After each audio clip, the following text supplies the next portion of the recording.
आज सुबह जब मैं खाना बना रही थी, अचानक मेरा हाथ एक गर्म बर्तन पे पड़ गया।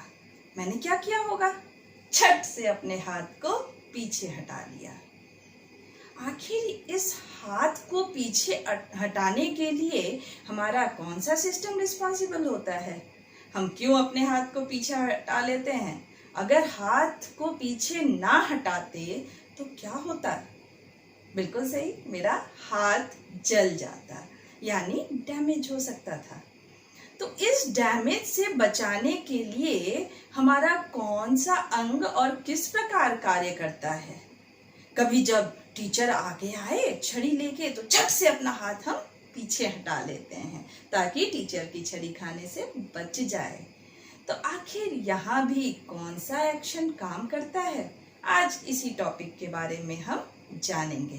तो आज का हमारा टॉपिक है रिफ्लेक्स एक्शन, यानी प्रतिवर्ती क्रिया।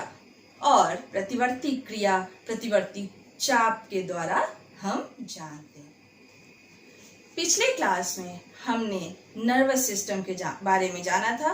नर्वस सिस्टम को मुख्य रूप से हम 3 भागों में बांटे थे, CNS, PNS और ANS। Spinal cord reflex arc का नियंत्रण करता है। तो आज हम मुख्य रूप से 3 टॉपिक अर्थात CNS के स्पाइनल कॉर्ड के बारे में, PNS और ANS के बारे में जानेंगे। पहला टॉपिक हमारा रिफ्लेक्स आर्क। रिफ्लेक्स आर्क असल में सम्मिलित होता है पेरिफेरल नर्वस सिस्टम तथा स्पाइनल कॉर्ड के द्वारा। तो यहाँ स्पाइनल कॉर्ड और पेरिफेरल नर्वस सिस्टम के बारे में जानने से पहले हम पेरिफेरल नर्वस सिस्टम को डिटेल में देखते हैं। पेरिफेरल नर्वस सिस्टम यानी PNS, पेरिफेरल नर्वस सिस्टम मुख्य रूप से सेंट्रल नर्वस सिस्टम को शरीर के विभिन्न अंगों से जोड़ता है। सेंट्रल नर्वस सिस्टम में ब्रेन और स्पाइनल कॉर्ड होता है और ब्रेन और स्पाइनल कॉर्ड से अलग अलग जगहों से यहाँ विभिन्न तंत्रिका कोशिकाएं निकलती हैं और वे तंत्रिका कोशिकाएं हमारे शरीर के विभिन्न अंगों तक जुड़ी हुई होती हैं। अतः पेरिफेरल यानी शरीर के बगलों में शरीर के सभी अंगों तक सूचनाओं को लाने और ले जाने का कार्य पेरिफेरल नर्वस सिस्टम के द्वारा ही किया जाता है।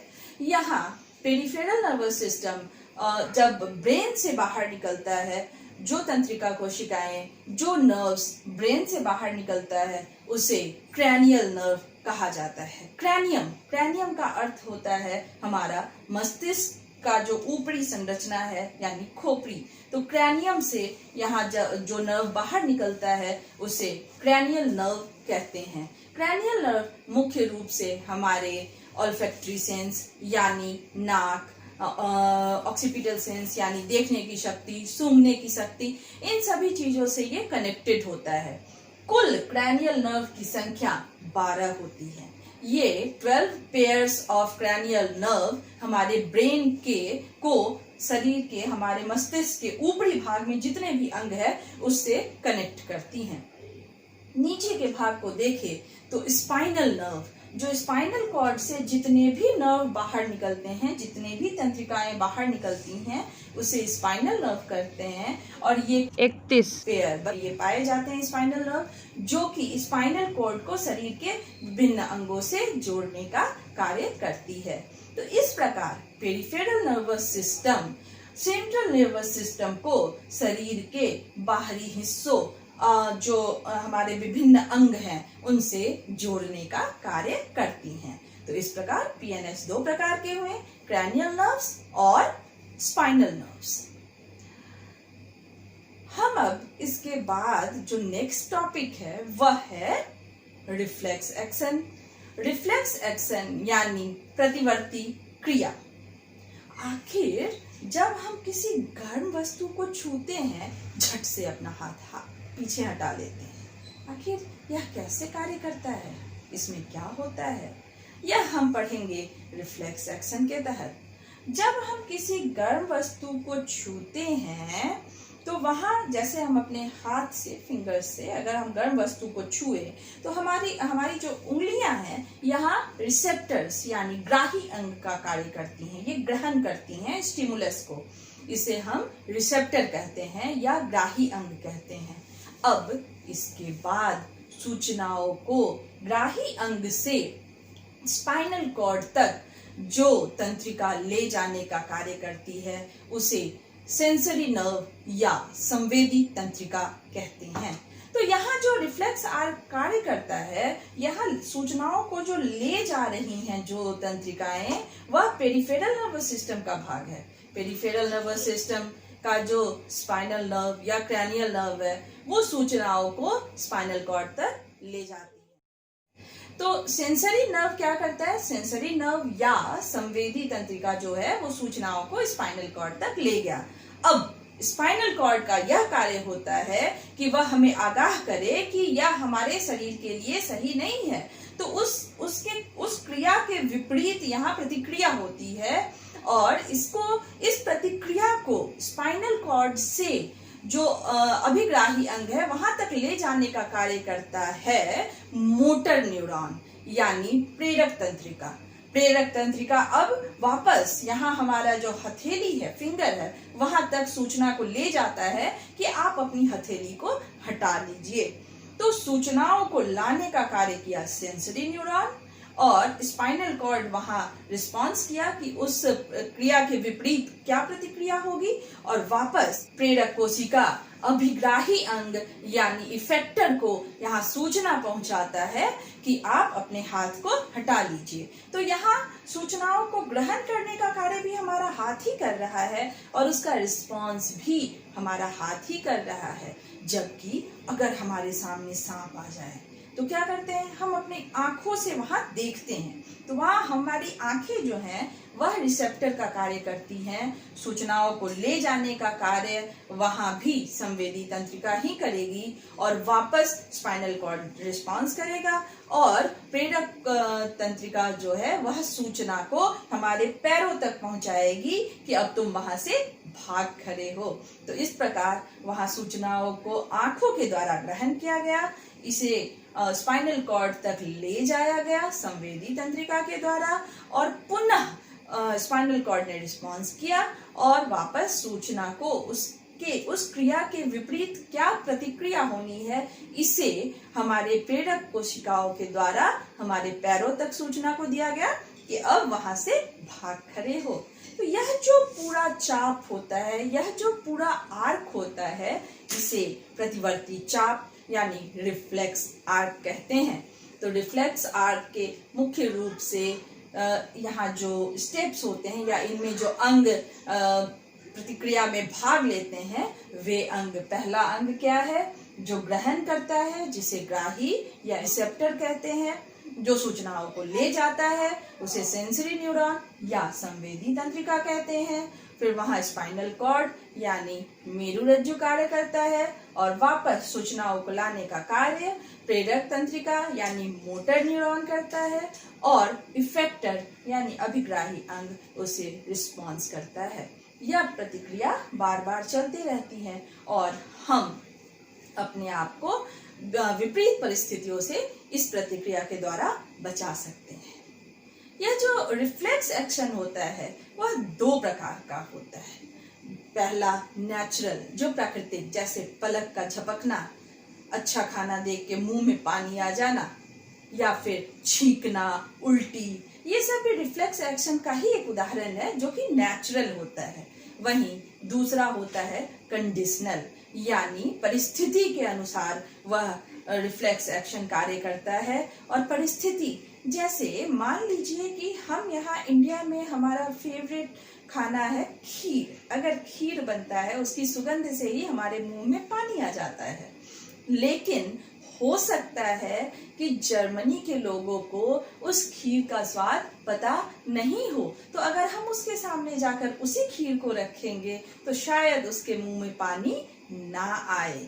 तो यह कंडीशनल रिफ्लेक्स एक्शन कहलाता है। जैसे अगर थाईलैंड के लोगों के सामने दे तो वो उसे देख के एक्साइटेड हो जाएंगे और उनके मुंह में पानी आ जाएगा, लेकिन शायद हमें वह खाना दिया जाए तो हमें उसे देखकर पसंद ना आए और ना ही ऐसा कोई एक्साइटमेंट हो। तो यह कंडीशनल रिफ्लेक्स का उदाहरण है। तो इस प्रकार हमने देखा कि रिफ्लेक्स एक्शन किसे कहा जाता है और पेरिफेरल नर्वस सिस्टम क्या होता है।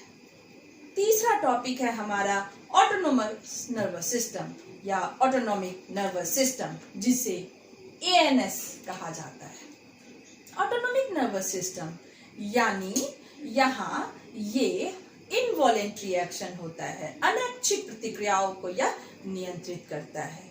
जैसे अगर आपके सामने सांप आ जाए तो सबसे पहले क्या होता है कि आपके रोंगटे खड़े हो जाते हैं, आपका मुंह सूख जाता है, आपका हार्ट बीट तेज हो जाता है। आप या तो उस सांप को देखकर भाग खड़े होंगे या फिर उस सांप से लड़ने की कोशिश करेंगे, लेकिन शायद भागना ही उचित है। और यह जो भागना या लड़ना, दैट इज फाइट और फ्लाइट, फ्लाइट और फाइट एक्शन जो है, इस एक्शन को नियंत्रित किया जाता है ANS के द्वारा, यानी ऑटोनोमस नर्वस सिस्टम के द्वारा। विपरीत ऑटोनोमस नर्वस सिस्टम दो प्रकार का होता है, एक सिंपैथेटिक नर्वस सिस्टम और दूसरा parasympathetic nervous system. Sympathetic nervous system, नाम तो है सिंपैथेटिक, लेकिन इसका काम होता है उल्टा, यानी इसे हमारे शरीर से कोई सिंपैथी नहीं होती है। मतलब जब विपरीत परिस्थिति आती है तो हमारे हार्ट बीट को तेज करना, हमारे रोंगटे खड़े करना, आई बॉल डायलेट हो जाना, मुंह में लार का ना आना, मुंह सूख जाना, साथ ही साथ गूज बम्प्स, हमारे रोंगटे खड़े हो जाते हैं। इन सारी क्रियाओं को सिंपैथेटिक नर्व्स के द्वारा नियंत्रित किया जाता है। वहीं अगर बहुत अधिक देर तक हमारा हार्ट बीट तेज रह गया तो हो सकता है हमें हार्ट अटैक आ जाए, तो उसे नियंत्रित करने का कार्य ठीक यहाँ इसके विपरीत ऑटोनोमस नर्वस सिस्टम का दूसरा तंत्र होता है, जिसे पैरासिम्पैथेटिक नर्वस सिस्टम कहते हैं। पैरासिम्पैथेटिक नर्व्स इन सारी क्रियाओं के विपरीत, यानी अगर हार्ट बीट तेज हो गया है एडवर्स कंडीशन में तो उसे नॉर्मल करता है, गूज बम्प्स को नॉर्मल करता है, आंखों का जो डायलेशन है उसे भी कम करता है। जनरली ब्लड जो है, ब्लड वेसल्स जो है वो कॉन्ट्रिक्ट कर जाते हैं, सिकुड़ जाते हैं एडवर्स कंडीशन में, तो सिंपैथेटिक उसे सिकोड़ता है, लेकिन पैरासिम्पैथेटिक उसे फैला देता है, नॉर्मल कर देता है। क्योंकि बहुत देर तक अगर सिकुड़ा रह जाएगा तो इट में भी कि वहाँ बीपी बहुत अधिक बढ़ जाए, ब्लड प्रेशर बढ़ जाए, साथ ही साथ हमारे शरीर के नॉर्मल सभी प्रक्रियाओं को यहाँ नॉर्मल करने का कार्य करता है पैरासिम्पैथेटिक नर्व्स। तो सिंपैथेटिक और पैरासिम्पैथेटिक एडवर्स कंडीशन में कार्य करता है, और यही कार्य हमारे शरीर में एक और हार्मोन के द्वारा मिलकर किया जाता है। उस हार्मोन को एड्रेनलिन हार्मोन कहते हैं, जिसे हम नेक्स्ट टॉपिक में पढ़ेंगे। तो आज हमने देखा पेरिफेरल नर्वस सिस्टम, जो दो प्रकार का था, क्रैनियल एंड स्पाइनल। क्रैनियल 12 जोड़े और स्पाइनल 32 जोड़े, जो कि हमारे शरीर के विभिन्न भागों को सेंट्रल नर्वस सिस्टम से जोड़ने का कार्य करता है। दूसरा हमने रिफ्लेक्स एक्शन देखा, उसके हमने चाप को देखा कि पूरा रिफ्लेक्स एक्शन किस प्रकार कार्य करता है। और तीसरा टॉपिक था ऑटोनोमस नर्वस सिस्टम, जिसमें दो भाग थे, सिंपैथेटिक और पैरासिम्पैथेटिक। तो आज के टॉपिक से रिलेटेड प्रश्न गूगल फॉर्म के द्वारा अटैच कर दिया गया है, और अगर इससे रिलेटेड कुछ सवाल हो तो आप कमेंट बॉक्स में पूछ सकते हैं। हमारा नेक्स्ट टॉपिक होगा ह्यूमन हॉर्मोन्स के बारे में हम नेक्स्ट क्लास में